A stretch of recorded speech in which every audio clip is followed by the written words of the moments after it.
Bismillahirrahmanirrahim. Assalamualaikum warahmatullahi wabarakatuh. Alhamdulillah, salatu wassalamu ala rasulillah wa ba'du. Saudara-saudariku dimanapun Anda berada, hari ini kita akan berbagi tentang sunnah, tuntunan berkehidupan yang melekat pada kehidupan kita, aktivitas kita, sekalipun singkat, padat, tapi begitu bermakna. Sunnah ini didapati dalam salah satu hadis Nabi SAW yang diriwayatkan oleh sahabat Abu Hurairah radhiyallahu taala anhu. Qala Rasulullah sallallahu alaihi wasallam, al-fitratu khamsun atau khamsatun minal fitrah. Fitrah itu yaitu segala yang melekat pada kehidupan manusia, setidaknya ada 5 yang sangat bermakna. Satu, al-khitan, yaitu berkhitan. Yang kedua, al-istihdad, membersihkan rambut di sekitaran kemaluan. Kemudian yang ketiga, natful ibti, ya, yaitu mencabut atau membersihkan di bulu ketiak. Yang keempat, qasus syarib, yaitu menipiskan kumis. Dan yang kelima adalah taqlimul alfar, yaitu memotong kuku. Dari 5 hal ini kita akan mengambil satu untuk memberikan praktikal yang singkat dan mudah untuk dipahami, yaitu tentang memotong kuku. Dan melekat ini disebut dengan fitrah karena membersihkan, memotong, merapikan kuku adalah bagian yang menunjukkan tentang kebersihan yang memang menjadi bawaan fitrah manusia, cenderung hidup lebih bersih, lebih rapi, lebih indah, dan lain-lain sebagainya.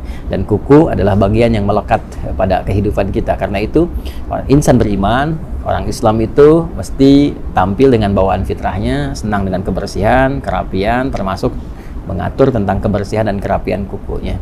Dalam Islam diajarkan kita bagaimana cara memotong kuku yang baik. Para ulama memberikan praktikal atau tutorial singkat kepada kita, dan kita ambil salah satu di antara contoh yang disampaikan oleh para ulama terkait dengan perintah ataupun sunnah memotong kuku ini. Al-Imam An-Nawawi dalam konteks memotong kuku, beliau mengajarkan kepada kita, ya khususnya ya sekarang saat saya mengambil video bersamaan dengan hari Jumat, ya ada sunnah untuk memotong kuku. Maka dari 10 jari ini yang tangan, ya, yang melekat pada tangan ataupun nanti yang ada di kaki, kita memulai dengan yang telunjuk terlebih dahulu. Ini ya, para ulama mengajarkan kita, para ulama memulai dengan telunjuk di sini, ya. Caranya kita mengambil yang telunjuk terlebih dahulu. Yang memotong mungkin punya cara yang tersendiri, dimulai dengan telunjuk, kita rapihkan berkesesuaian sehingga tidak terlalu dalam juga. Ya, bisa kita ambil sedikit misalnya. Ya, bismillahirrahmanirrahim. Kita ucapkan bismillah ya untuk bisa menjadikan bagian kegiatan sebagai ibadah, ya. Nah, ini seperti ini teman-teman sekalian. Ya. Ya. Nah, ini sengaja saya tadahi menggunakan tisu ini, ya, agar juga bagian dari potongan kuku tidak kemana-mana, dan nanti ada hikmahnya. Ada hikmahnya, ya. Saya jelaskan dulu secara keseluruhan, nanti hikmahnya di akhir saya tutupkan. Jadi setelah dari telunjuk sini, kemudian sampai mulai dari kelingking, ya, dari telunjuk di sini selesai, maka dilanjutkan dari kelingking, ya, ke sini telunjuk selesai, kemudian pindah ke kelingking, kemudian ke sini jari manis, ya, jari manis dan jari tengah, lalu jempol. Ya, mulai dari sini telunjuk, berpindah memulai dari kelingking, dari telunjuk ke kelingking, kedua kelingking, dan jari manis, jari tengah, kemudian jempol. Jelas, ya? Lalu berpindah kemudian ke sini bagian kirinya, dimulai dari kelingking, kemudian jari manis, jari tengah, telunjuk ke jempol. Jadi urutannya di sini telunjuk, kelingking, jari manis, jari tengah, jempol, kemudian pindah kelingking, jari manis, jari tengah, telunjuk, kemudian jempol. Demikian di kaki. Ya, kalau sudah selesai ini, kemudian tadi kita tadahi, ya.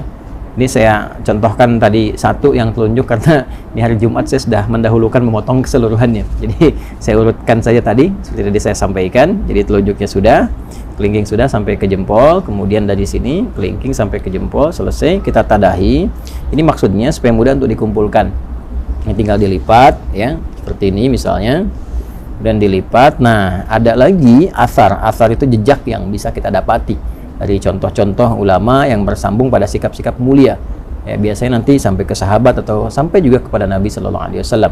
Nah, dari kalangan sahabat ada yang membiasakan seperti Ibnu Umar, ya, atau hadis-hadis, riwayat-riwayat yang disampaikan oleh Imam Sufyan Ats-Tsauri misalnya, ya, memberikan kesan kepada kita bahwa setelah selesai potong kuku ini akan lebih baik kalau bekasnya bisa dikuburkan. Ya, walaupun bukan kewajiban, tapi dianjurkan untuk dikuburkan seperti rambut ya ataupun kuku dengan dua tujuan. Tujuan yang pertama adalah menghormati di bagian dari tubuh kita yang telah Allah ciptakan sehingga bisa menjaga kemuliaannya.